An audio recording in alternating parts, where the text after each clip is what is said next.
Heidi-ho, partners! Does your special friend embarrass you by popping up when you least expect it? Does your little buddy pitch a tent, even though you are in church? Let's say that you have an important business meeting to attend. You meet the new secretary and whammo, you're at half-mast.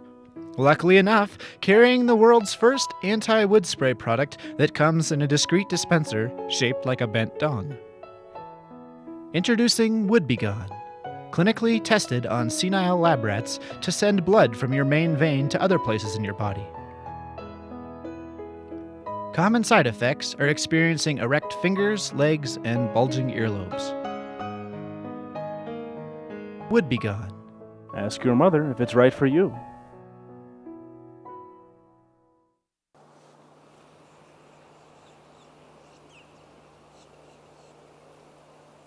This beautiful moment is brought to you by life.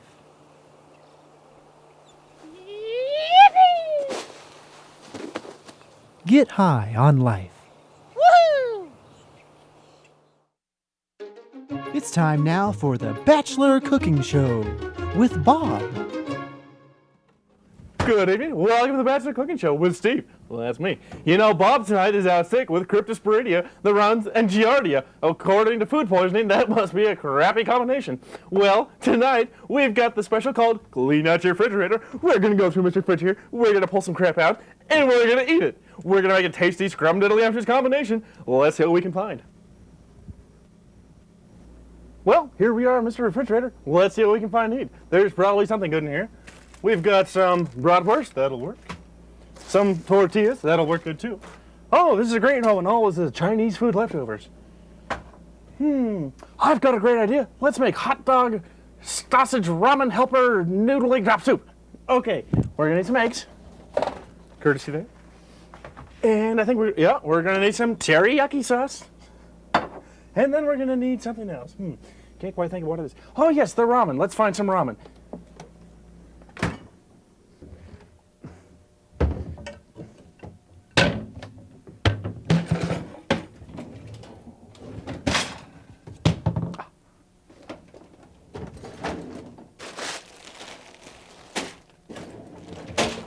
And we're good to go. As you can see, we found our ramen. First thing we're going to do is start to boil the water. A medium-sized saucepan such as this will do perfect. Let your water get up to temperature here. Kind of makes you have to pee. A few inches of water in the pot will be just sufficient to boil the ramen. Let's go. Oh, of course.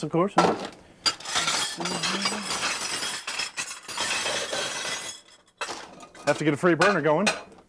Okay, let's set that onto high heat, rear burner. That looks good to me. You know, some of the finer things about having a messy kitchen is you never have to go through the cupboards for your Chex Mix. It's right there. A little bit stale, though. Well, in the meantime, let's see what we can find for a lovely snack. I do remember pulling out some bratwurst, don't you? Let's see what we've got. Oh, yes. Quite lovely. These look about 2 weeks old. Just right and tempered prime. Let's get a little plate here where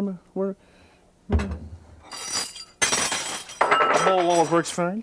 Just put your hot dog in there like that and stick it in the microwave and oh man, microwave's still broken. The thing doesn't work. How are we gonna make a hot dog? Oh, wait a second. Idea.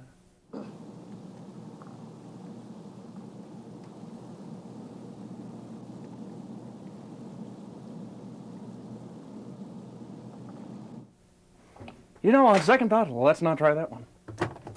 Hot dog, that can wait for later. Here we have some, your kitchen always has to have some chips around. A little bit stale, though. Well, I guess our chili powder will spice it up a little bit, but we probably don't need that much. You do want to add a little bit of garlic salt to your water there to keep your noodles from sticking. Just a little bit, yeah. Quite like that. We will need some chopsticks to make our... That's the beauty of a Chinese restaurant. They always give you plenty of free chopsticks. Let's get these going. Kind of stir your water there a little bit. Kind of agitate it, make them add. Help it boil quicker. Come on, water, boil. Let's see here. You know, a well-stocked bachelor kitchen should always have plenty of Chex Mix, a few potatoes, some kiwi fruit, a good knife block, but more importantly, a fine selection of caffeinated beverages, mainly teas, and my favorite, hazelnut Belgian Cafe. Works great for waking you up. We got some animal crackers. Heath shell dip. It's a chocolate crunchy shell to put on your ice cream or your bread. Let's see here. Over here you got your spaghetti sauce, your noodles, your cereal in the morning, more cereal. The staples you got to have is hash, some sweet peas, and the cheapest brand of beef ravioli aroni you can find. Don't forget your big bag of sugar for the ants to live in. Let's take a look in the freezer really quickly. You've got, these are really wonderful, the small round cheese ravioli. Those are great for Italian nights. You've got your frozen steak for making stir fry. You've got Eggos, which actually next time we can talk about the Eggo sandwich. You take 2 Eggos, cook them together, put an egg in the middle with some mayonnaise and some syrup on either side. It makes a great healthy breakfast. Over here we've got some, no ice in here. These are frozen chilies. This is a great thing to have. Breaded beef patties, just heat and serve. Takes about 2.5 minutes in the microwave. A little bit of bread and it's wonderful. Of course, the ever so famous frozen corn dogs. Those are wonderful to go. And of course, your ice for the beer and everything for later on. Well, looks like our water's boiling. First step, of course, is you take your ramen and put it in the package. Take it from the package, put it in the boiling water. That would make more sense, wouldn't it? Just quite like so. You also want to shake out the extra because there's a few little trapped noodles. Oh, see, there they go. You don't want to waste food around here. This is your chicken flavor seasoning packet. Let's save that for a little bit later.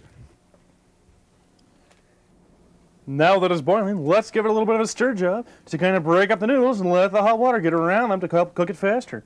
You know, I should be wearing a pot holder right now. Excuse me here. I need to get my pot holder, thank you. You know, I've got a little joke for those of you stoners out there. You know why they call it a roach clip?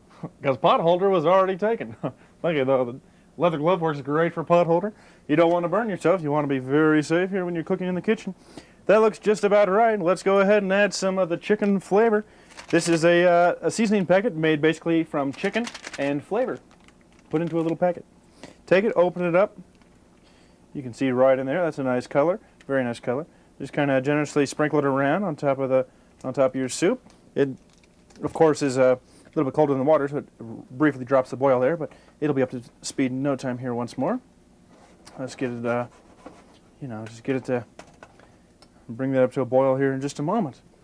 Now, one of the key ingredients to egg drop ramen, of course, is the egg. Comes from certain places, you know, usually the chicken, but which came first, the chicken or the egg? We don't know. We're still finding out. To crack the egg, crack it in the pan, and just pour it right on in there. Once again, the cold of the egg is going to reduce our boil here a little bit, but it'll come back in just a second. You can take a chopstick there and kind of beat the egg a little bit, smash open the yolk so it'll evenly cook and distribute throughout the ramen. Just want to let that generously stir around there. This should take about 45 seconds to be perfectly done. 1, 2, 3, 4, 5, 41, 42, 43, 44, 45. And look at that, we've got a perfectly done egg in our egg drop ramen soup. Let's turn the heat off here for safety purposes. Stir it up one last time, and I think we're ready to strain it out. Grab my handy strainer here.